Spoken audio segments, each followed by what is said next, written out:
Hey, everyone! If you enjoyed this story and want to see more spine-chilling content, make sure to give it a thumbs up, share it with your friends, and subscribe to the channel. Your support means the world to me, and it helps me continue creating these eerie and captivating narratives. Don't forget to hit that notification bell so you never miss a new video. Thanks for watching, and stay tuned for more terrifying tales. It was 1984, and I lived in Urupema, a small town in the countryside of Santa Catarina, Brazil.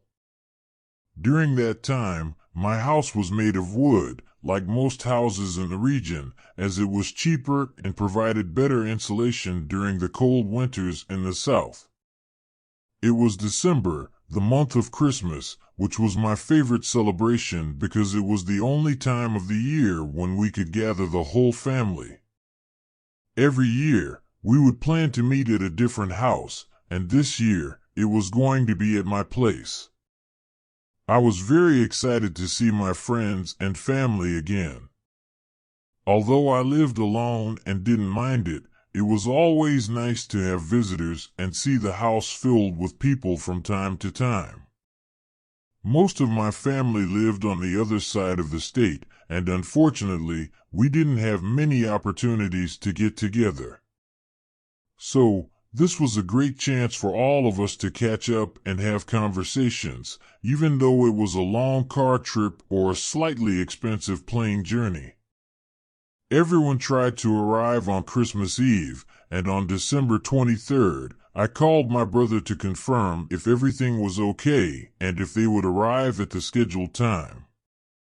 He informed me that our parents would only arrive the next morning due to a flight delay, but he would still come in the evening as planned. I wished him a safe journey, said goodbye, and began making the final preparations to ensure everything was in order by the time they arrived. If you have ever lived or taken a vacation here, you would know that winters, especially in the countryside, are very intense. It gets so cold that snowfall has become a normal occurrence, with temperatures dropping below 8 degrees Celsius, sometimes lasting for days. And that day was no exception. As the evening approached, a thick fog started covering the entire region, accompanied by heavy snowfall, making the entire city impassable. To make matters worse, the winds were getting stronger, and the noise outside was already deafening. Around 6:30 p.m., the phone rang, despite the interference. I recognized my brother's voice, informing me that the road conditions were terrible and he couldn't continue the journey.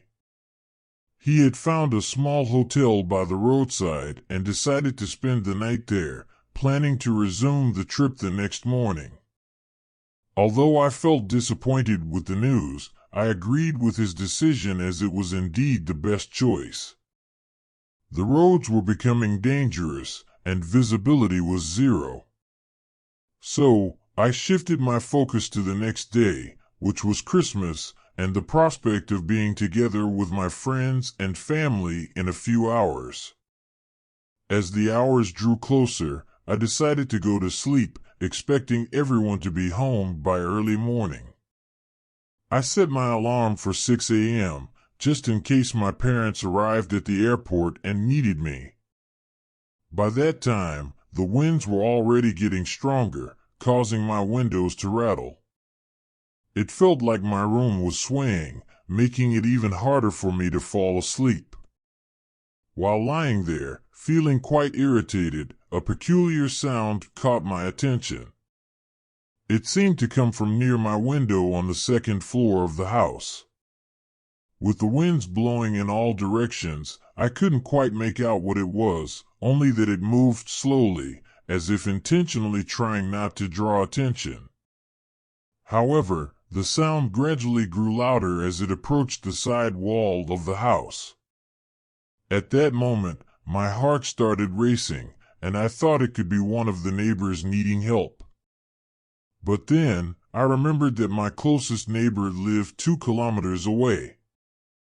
I couldn't fathom who would be walking around the house in that storm and for what reason.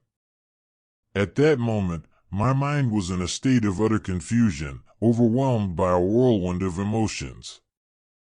I was afraid of a potential attack, and the thought of my brother crossed my mind.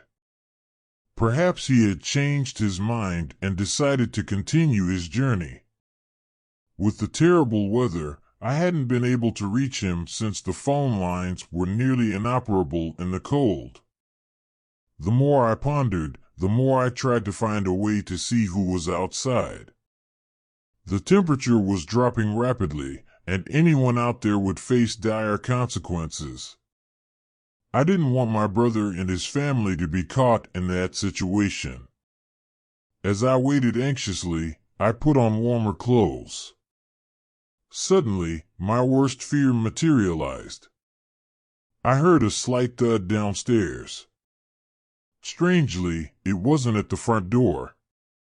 Hesitant but curious, I opened my bedroom door and peered downstairs, but the darkness made it impossible to see anything clearly.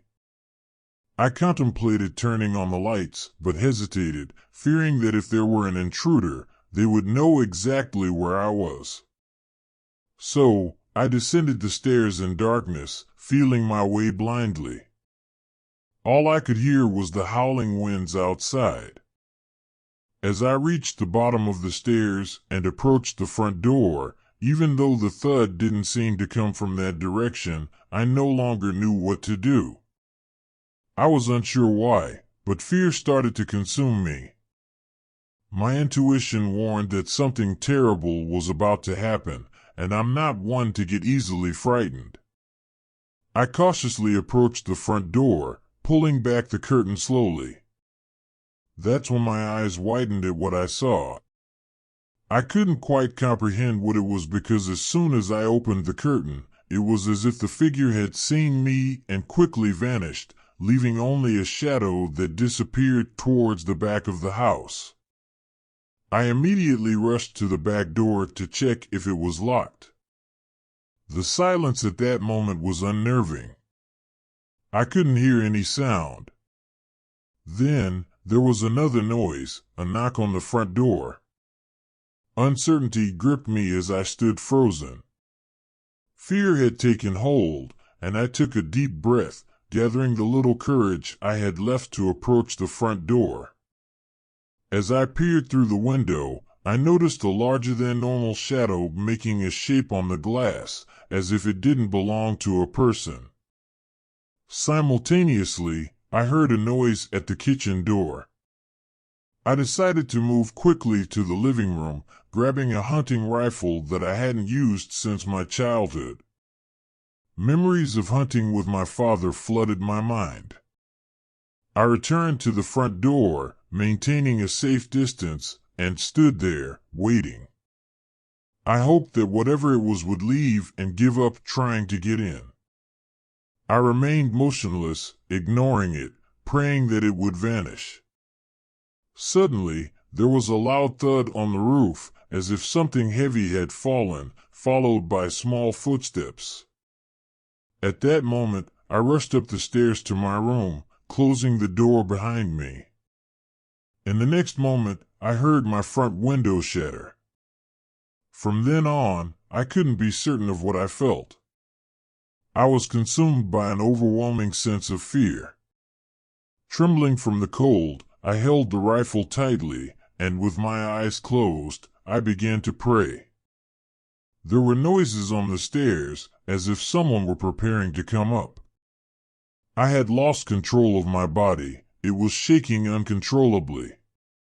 When the sound reached the last step right in front of my door, my only reaction was to squeeze the trigger. I held the gun firmly, and without hesitation, I pulled the trigger, but it misfired. I quickly pulled it again, firing a second shot, and what followed was a loud bang. The door to my room burst open, leaving a gaping hole. I opened it hastily, but there was nothing there, not even a shadow. It was as if everything had been a product of my imagination. At that moment, the front door started banging relentlessly due to the strong winds. I descended the stairs, looking around in all directions, but it seemed like nothing had been taken. Everything was in its place, except for one detail that caught my attention. All the pictures of me and my family above the fireplace were turned upside down. I didn't understand its significance, but nothing made sense to me at that moment. Trying to remain calm and aware of the situation I had just experienced, I took a piece of wood from the porch and placed it in front of the broken window. I locked the door, feeling a sense of relief wash over me. As dawn broke, the strong winds and limited visibility had subsided.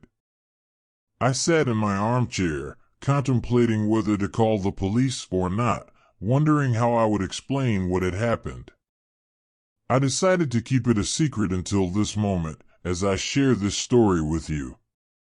That night, I removed the door from my room and placed it outside with the firewood, erasing any trace of what had occurred. Shortly after, my brother and parents arrived, and I was overcome with a great sense of relief. I acted normally, as if nothing had happened, despite having experienced the worst night of my life within my own home. However, I had one of the best Christmases with my family and friends, appreciating every moment spent together. I was grateful for the opportunity to be with them and learned that the true value of life lies in the small things and the precious moments we share. I hoped that such an incident would never happen again, but even now, after all this time, whenever the subject is mentioned, fear takes hold of me, and I cannot explain in words what might have occurred that night.